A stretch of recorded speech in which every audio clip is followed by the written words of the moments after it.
what can I say? What can you expect from a corporation to create a holiday for it to be annually? What do you expect? Seriously, when something's shared by a corporation and a corporation alone, it's soulless. There's no heart to it. It's just merch, merch, merch, merch, merch, and scam, scam, scam, scam, scam. But what do you expect? Seriously, what do you expect from these kind of corporations? Like October 23rd, it's Fall Day. This is the second annually Fall Day. Last year, it was mainly about the you turning into a ghoul on 76 and the rating thing, and that was pretty much it on the corporate side. And they just tell you straight to their face how they're not planning to stop doing 76 because a lot of people want them to stop doing 76 so they can move on to something else worthwhile in their opinion, So when they do a fall spin off something, and despite how the success of 76 is, a lot of people really wish just to have another single player Fallout game already. It's been too long, so the only thing people can rely on are mods. The modders to create new quests and expansions and maps and upgrades for the old games, such as New Vegas and 4. But you still wish for something new. Because when you technically think about it, there was no new Fallout game or Skyrim or Elder Scrolls game on the PS5 or Xbox One X generation whatsoever. This generation, but let's just skip over those for Starfield and Redfall and a bunch of other stuff that people really didn't care about. But I'm getting off the topic here. The thing that they did was they were pretty much really pushing on us was, the Burning Springs expansion. But for some reason, Walter Gargan's the Ghoul is on the other side of America. Why? Don't question it. Don't you dare question it. They can walk, silly. It makes sense. He's there getting bounties 25 years or 26 years after the bomb drop. He already has his persona as the Ghoul. No, he didn't go through multiple changes or anything. He immediately becomes the cowboy bounty hunter. And he's in Ohio. And you're helping him collect bounties. Sounds very, very familiar. Another kind of quest line thing we used to do for another game. So they're heavily advertising that. There's a little pig walking around. And then throughout the day, before Fallout Day happened, they had been teasing something. They said something for Fallout 4, 76, and of course, some other Fallout material. So everyone's like, man, if we're going to New Vegas, it'll make so much sense to have a New Vegas remaster, or at least a Fallout 3 remaster, or at least say you're working on a remaster of one of those two games. Something. Anything. So they've been teasing Sunset Sarsaparilla for us for a while. We all knew this was going to happen. We knew when they released Nuka Grape. Like, oh yeah, it's happening. So as time went on, we've been waiting and waiting and waiting.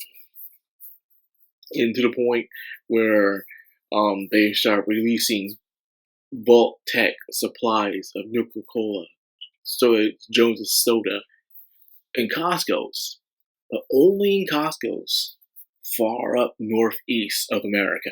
That's right. If you live in the far up northeast of America, you can't get them unless you buy them from a scalper. That's the only way you can get them if you don't live up in those areas. They did the same crap when they're releasing the Fallout meal for certain restaurants to give you. Wow, it came with a burger, fry, and a Nuka-Cola Victory. I still wanted to taste it, but nope, it's only in select places. I swear to God, man. But finally, on Fall Day, they released the Sunset Sarsaparilla, and I got myself a pack of 2, one to enjoy now and one to enjoy when we watch the season 2 of the show. And then, of course, they also released merch. They released McFarlane Toys or whatever it was. They were selling toys, and I only pre-ordered the NCR Ranger one way back then, so we wanted to come. But they did release a Vault Tech painted power armor, which was like, I don't even have the only power armor figurine I have is the one of Maximus from the TV show. Other than that, I have been interested in getting the power armor ones until they show that Vault Tech power armor one. So now I'm like, okay, I want that one. I want that Vault Tech power armor one. And it came with the Soul Survivor, which I didn't care. Happening. But either way, I can't wait for that. But that was it. That's all I really ordered. So anyways, as the thing went on, they started showing developers from freaking Fallout New Vegas. People were there. Everyone, even Josh Schroeder was there. Everyone for Chris. I want to talk about Chris later on, soon, after I'm talking about this. And then they just said, go play Fallout New Vegas. People were already playing Fallout New Vegas when they heard that there was rumors that there might be a remaster on the way. A lot of people I followed were playing Fallout New Vegas. I am playing Fallout New Vegas right now as we speak. When I get the time to. I do that because, I'm in the mood, man. We're going to New Vegas in the TV show. And then they released us this cheapskate of a bundle. Imagine selling you an old game you can get for like $4 right now online with all the DLC on it.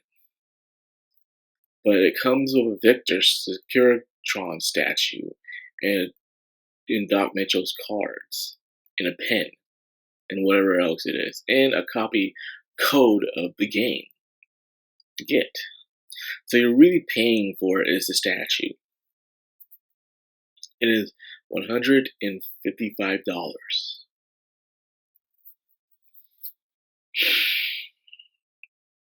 It's $155. I swear to God, if I see anyone on my timeline of social media posting that they bought this, I'm laughing at them. I'm going to laugh at them. I'm going to belittle them. I can't help myself. They brought it upon themselves to be such a shill, be such a consumer, where they just have to consume such a scam. Oh my gosh. You had it right there. I swear to God, these companies these days, actually been for years, companies just don't understand what the people want. They don't understand that, and I don't know why. It should make sense of what people want. Clearly, you got the Sunset Sarsaparilla, you got the people, you know what the people want. Heck, people were even hoping for a Fallout 3 remaster. That would be nice. But no, instead we got a freaking Fallout 4 Anniversary Edition, but with Creation Club on it, and they will pay you a high price for it. Just like they're using Fallout 4 as a Skyrim. Like, okay, we're done milking Skyrim. Time to milk Fallout 4, everybody. It's gonna be on the Switch. Oh god. And the more I talk about this, the more I try to contain my anger. And it's just why? Deep down in my voice, it's just why. Did they fix Fallout 4? If you don't know, for certain, the newest update of Fallout 4 last time they released ruined the game for a lot of people, including myself. And this was right before Fallout London came out, so a lot of people had to download Fallout 4 off of GOG, not upgrade it so they could play Fallout London. So the update was terrible. And now everyone is upset. They're upset because, like, really? Did you fix the bug? I don't know why you didn't work on this bug before then. It took you over a year. You still haven't fixed the bug. Maybe at all. You say anything about fixing the bugs. At all. Nothing. You kept quiet about it. And now here we are. Here we freaking are. Man.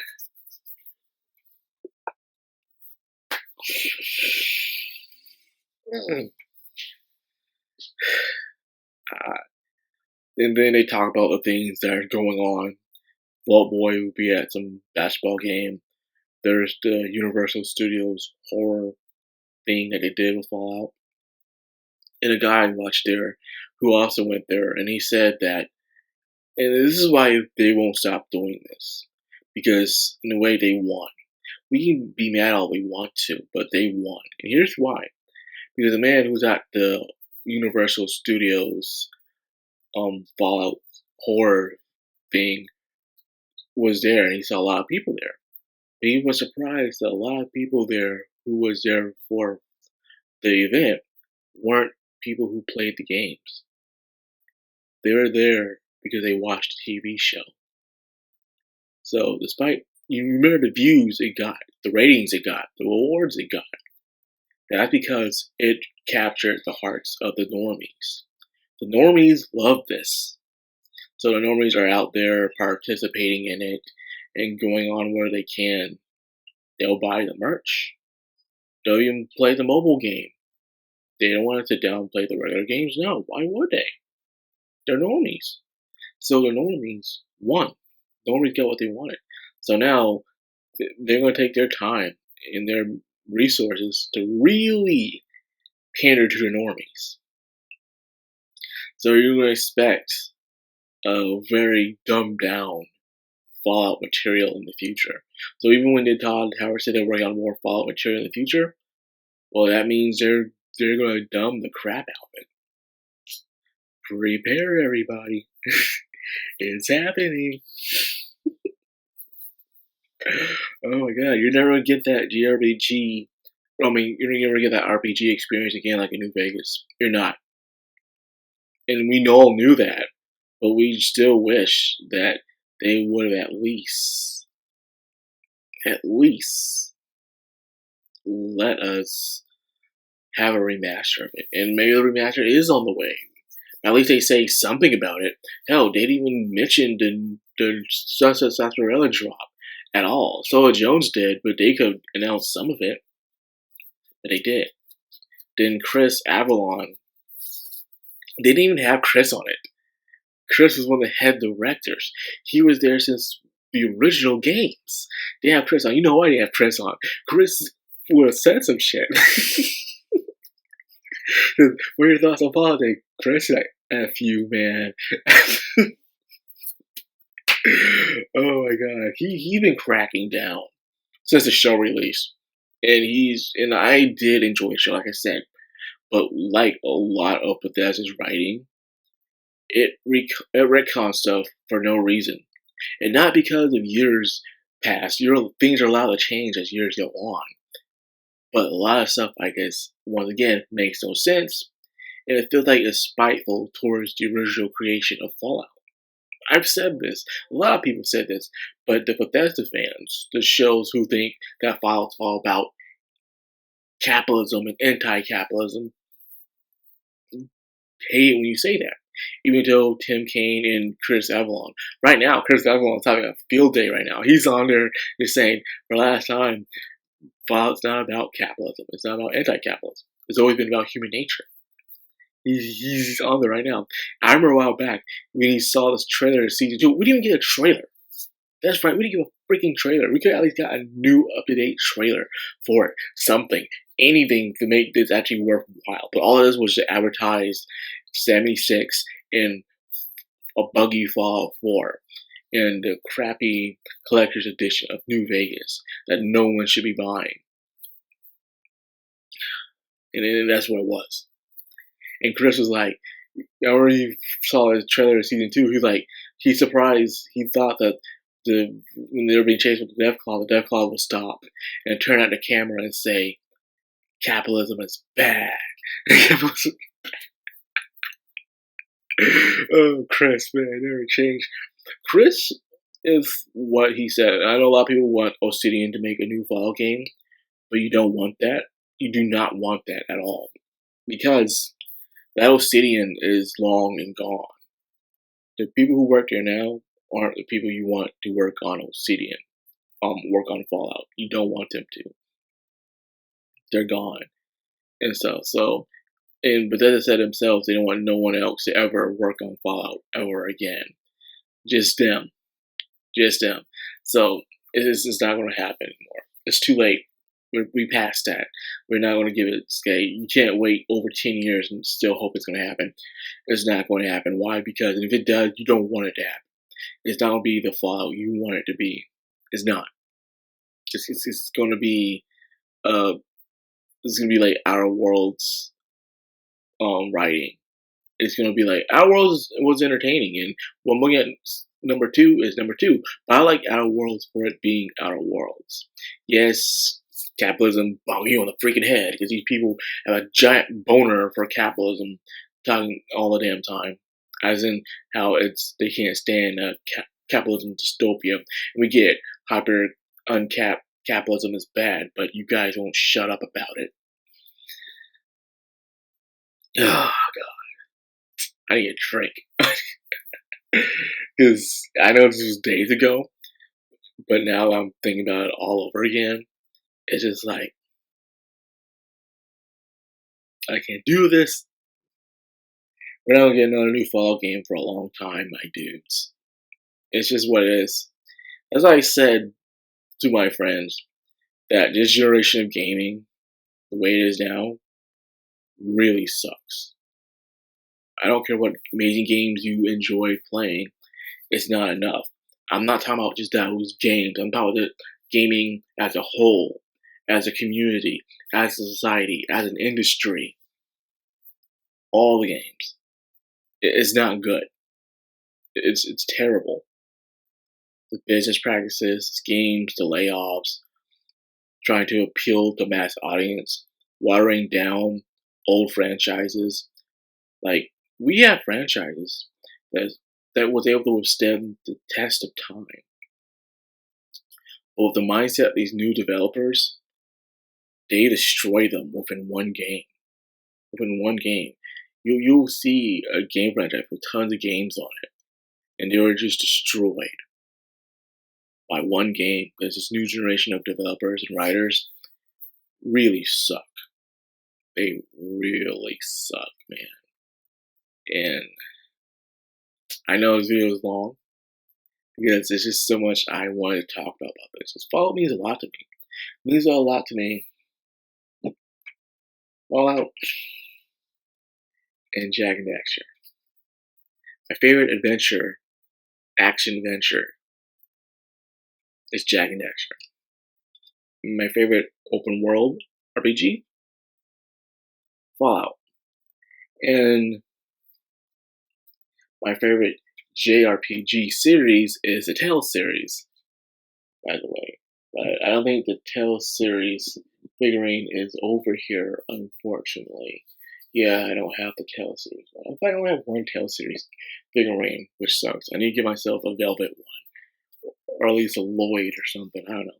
But anyways, those are my favorites, right there. So Jak and Daxter's long and gone, and never coming back. And if I were to come back, I want to be done by current Naughty Dog. Now I'm saying the same thing with the people who did New Vegas, or Obsidian, or even another Fallout. I don't want them doing it because it's not going to be what it's supposed to be. The Tales series is the only one that's still going on, that's still keeping things the way it should be. So, good for them. Other than that, it's just all disappointment, man. I'm still going to Good Springs next month. Can't wait for that. I'm going to try to record some stuff, have some good times. But other than that, This video went on long enough, guys. I'm the heck out of here. I'm sure this on enough. You don't want to see me depressed like this. Anyways, that's all I got. This is done. It's dead. The only thing that could have made this good is it was made by the fans for the fans. Wait, no, I'm not done yet. No, screw that. New Vegas celebration in Good Springs is what makes Fallout great. Because it's for the fans, by the fans. That's why. You go there, you see creations, you see costumes, you play music, you play games, you doing contests, you eat the food, you now have tour buses and everything, man. You travel out in the desert, tour guides. That's what made it great. This right here is not, because it wasn't made by fans for the fans. It was made by the corporations for consumers, and that is it. For consumers. That's why. So that's why you want a true Fallout day. That's in November, and it's 3 days, baby. It's 3 freaking days out in the desert with the homies. That's how I should have ended this. Anyways, that's all I got for this video. I don't want you to enjoy this. This is a giant depression. But like, comment, subscribe, and of course, don't forget hit that bell icon. This has been Madcrownxox, signing out.